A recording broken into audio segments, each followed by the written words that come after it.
आनाकानी आरसी निहारिबो करोगे कौलो, कहा मो चकित दशा त्यो न दीठी डोली है।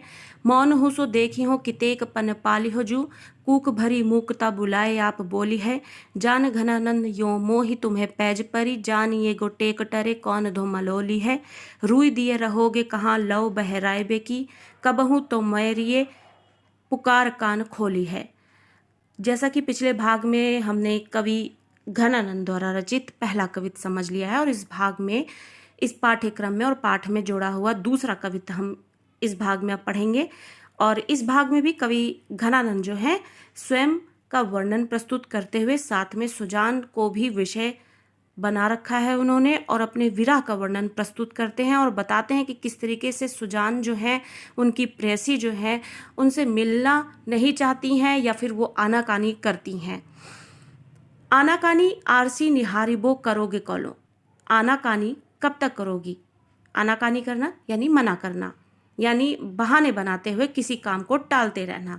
तो यहाँ पर प्रेयसी जो है, सुजान प्रेयसी घनानंद से मिलने के लिए आनाकानी करती हुई नजर आती हैं और घनानंद कहते हैं कि कब तक तुम इस तरीके से मिलने के लिए आनाकानी करती रहोगी। और आरसी, आरसी यानी शीशा जिसमें प्रतिबिंब झलकता हो, दर्पण, निहारिबो मतलब देखना, निहारना, करोगे मतलब करना, कौलो मतलब कब तक, कब तक तुम आरसी में निहारती रहोगी और मुझसे मिलने के लिए आनाकानी करती रहोगी। कहा मो चकित दशा त्यो न दिठी डोली है, तुम्हारे इंतजार में मेरी दशा जो है वो चकित कर देने वाली हो गई है। तिस पर भी, उस पर भी, त्यो न दीठी डोली है, तो भी क्या तुम्हारी दीठी, दीठी यानी नजरें, डोली है यानी डोलेंगी नहीं। यानी डोलना मतलब एक ही जगह से हटकर दूसरी जगह पर आना। तो जो यहाँ पर प्रेयसी है सुजान, वो आनाकानी कर रही हैं और घनानंद से मिलना नहीं चाह रही हैं। तो कवि घनानंद कहते हैं कि क्या तुम उसी एक सारता से हटकर मुझ पर नज़र डालोगी, तुम्हारे इंतज़ार में जिस तरीके की दशा मेरी हो गई है चकित कर देने वाली, क्या इस पर भी तुम मुझ पर अपनी नज़र नहीं डालोगी। मौन हूँ सो देखी हो कितेक पन पाली हो जू, मौन यानी चुप होकर, हूँ होकर, सो ही, सो अब, देखी हो देखूंगा, कितेक कब तक, और कितने, पन मतलब प्रण यानी जो उन्होंने प्रण किए हैं, पाली हो पालना, जू। कवि कहते हैं कि अब मैं मौन होकर ही देखता हूं कि तुम अपने प्रणों को, जो तुमने प्रण किए हैं उनका पालन कब तक करोगी। कौन से प्रण, कवि घनानंद से ना मिलने का प्रण। उनको ऐसा लगता है कि उनकी प्रेयसी ने, सुजान ने प्रण कर लिया है कि वो घनानंद से नहीं मिलेंगी या फिर वो जो भी संदेश भेजेंगे उस पर अपनी प्रतिक्रिया नहीं देंगी। तो इसी के लिए कवि कहते हैं कि अब मैं मौन होकर ही देखूंगा कि तुम कब तक अपने प्रणों का पालन करोगी। कूक भरी मूकता, कूक भरी यानी कूक से भरी, यानी एक मीठी आवाज होती है जिसे कूक कहते हैं, उस कूक से भरी मूकता, मूकता यानी ना बोलना, बुलाए मतलब बुलाना, आप मतलब आप, बोली है। अब कवि जो है मौन रहकर ही वो अपनी प्रेयसी के प्रणों को पालन करते हुए देखेंगे कि वो कब तक अपने प्रणों का पालन करेंगी। और अब उनकी कूक भरी मूकता ही जो है उनको स्वयं बुलाकर और स्वयं ही बोलने वो आएंगी।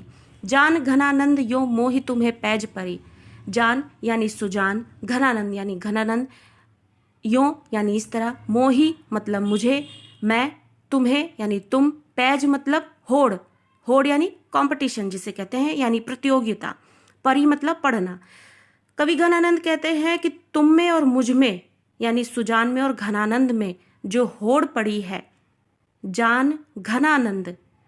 अब यहाँ पर दूसरा अर्थ भी है कि सुजान को घना आनंद आ रहा है यानी गहरा आनंद आ रहा है, या फिर घन मतलब बड़ा, आनंद मतलब आनंद। सुजान को बड़ा आनंद आ रहा है यूं मुझ में और तुम में जो होड़ पड़ी है कि कौन सबसे पहले बोलेगा। जान योगे टेग टरे कौन धो मलोली है, सुजान तुम्हें भी जानना होगा, जानिएगो मतलब जानना होगा, टेक टरे कौन पहले बोलेगा। टरे मतलब बोलेगा। कौन धो मलोली है, कौन यानी कौन, धो मलोली है मतलब बोलेगा। तो अब कवि घनानंद कहते हैं कि सुजान को बड़ा आनंद आ रहा है जो इस तरह तुम में और मुझ में होड़ पड़ी है कि कौन सबसे पहले बोलेगा। और सुजान, तुम्हें यह जानना होगा कि कौन हम दोनों में से पहले बोलेगा, और इसके लिए तुम्हें मिलने से आनाकानी छोड़नी पड़ेगी। और जब तुम मिलोगी तभी पता लगेगा और इस होड़ को खत्म होते हुए देखा जा सकेगा कि कौन सबसे पहले बोलता है। रुई दिए रहोगे कहाँ लो बहराए बे की। रुई देना यानी किसी भी बात को अनसुना कहना। तो एक कहावत है, प्रयोग की गई है यहाँ पर, रुई दिए रहोगे मतलब अब कवि घनानंद कहते हैं अपनी प्रेयसी से, कब तक तुम अपने कानों में रुई दिए रहोगे, यानी मेरे संदेशों को अनसुना करते रहोगे, मेरे निवेदन को अनसुना करती रहोगी, यानी उनको नहीं सुनोगी और उनको ऐसा लगेगा कि तुमने उसे सुना ही नहीं है, और मेरे निवेदन को यूं ठुकराती रहोगी और मुझसे मिलने से आनाकानी करती रहोगी। तो कवि घनानंद कहते हैं कि कब तक तुम यूं रुई दिए रहोगे कहाँ लो बहराई बे की, और कब तक तुम इस तरीके से बहरा बने रहने की कोशिश करोगी। कहाँ लो मतलब कहाँ तक या कब तक। बहराइबे मतलब ना सुनने की या बहरा बने रहने की कोशिश करोगी।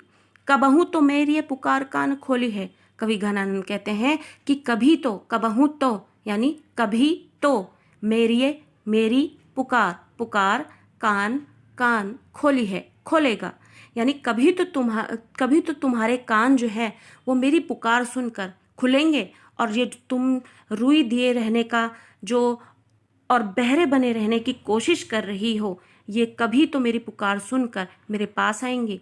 तो इस तरीके से कवि घनानंद कहते हैं कि तुम इस तरीके से आनाकानी ना करो। जो हम में होड़ पड़ी है वो होड़ तभी पूरी होगी जब तुम मिलने आओगी, और तभी पता लगेगा कि इस होड़ में किसने जीत हासिल की है, कौन सबसे पहले बोलता है। और इस तरीके से कब तक तुम कानों में रुई दिए रहोगे और बहरे रहने की कोशिश करते रहोगे, और कभी ना कभी मेरी पुकार तो तुम्हारे कान तक पहुंचेगी और तुम्हारे कान खोलेगी। तो एक बार फिर से कविता को दोहरा लेते हैं। आनाकानी आरसी निहारिबो करोगे कॉलो। आनाकानी करते हुए कब तक तुम आरसी में स्वयं को निहारती रहोगी। कहा मो चकित, मुझे मेरी चकित कर देने वाली दशा पर भी त्यों न दीठी डोली है, तब भी क्या तुम्हारी नजर नहीं डोलेगी। मौन हूं सु देखियो कितेक पन पाली हो जू। मौन होकर ही देखूंगा कितने और कब तक अपने प्रणों का पालन करोगी। कूक भरी मूकता बुलाए आप बोली है। कूक भरी मूकता यानी कि शांत रहना, यानी कि यहाँ पर अब कवि ये बताना चाह रहे हैं कि घनानंद और उनकी जो प्रेयसी है उनके बीच में जो एक शांति छा गई है, जहाँ दोनों एक दूसरे से नहीं बोल रहे हैं। ये मूकता यानी ना बोलना जो है, मूक बन जाना जो है, इसमें भी एक कूक भरी है, यानी दोनों जो है एक दूसरे को पुकार रहे हैं जिसमें आवाज नहीं है। तो कूक भरी मूकता जो है तुम्हें एक दिन तुम्हारी ये कूक भरी मूकता जो है जरूर बुलाएगी और आप ही बोलोगे। जान घनानंद यो मोही तुम्हें पैज परी सुजान। और घनानंद यानी मुझ में और तुम में जो ये होड़ पड़ी है, पैज पड़ी यानी होड़ पड़ना, प्रतियोगिता होना कि कौन सबसे पहले बोलेगा। दूसरा अर्थ है सुजान को बड़ा आनंद आ रहा है जो मुझ में और तुम में होड़ पड़ी है कि कौन पहले बोलेगा।